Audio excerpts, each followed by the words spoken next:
All right, we're back at it. You got through the prologue. Now we go into the time machine back to Act One, which is classical theater, or more specifically, Greek and Roman theater. And we're not going to be mean. I guess I should say I'm not going to be mean and inflict Roman theater on you because nobody really likes it.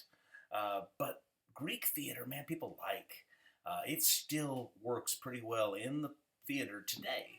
And so we're going to read a couple of plays from the Greek era. They were written by Sophocles and Aristophanes, respectively. One's a tragedy, one's a comedy.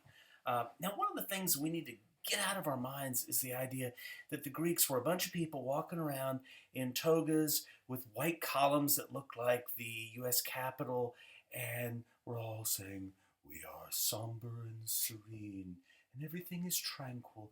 It really wasn't that way. It was a pretty hustling, bustling, active sort of a place. And those white columned buildings were all painted in some of the gaudiest ways you could imagine. Uh, they were not above a dirty joke.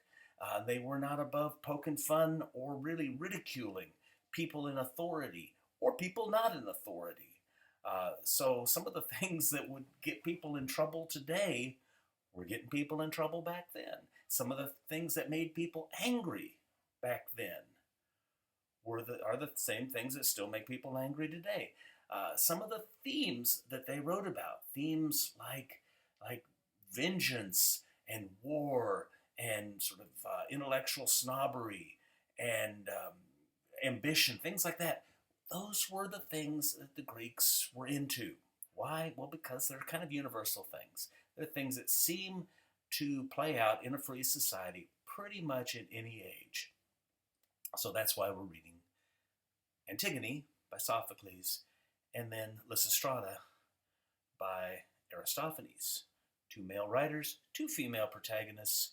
Significance? I don't think there is any. Okay? Read them. Hopefully you enjoy them, and we'll see what shakes out.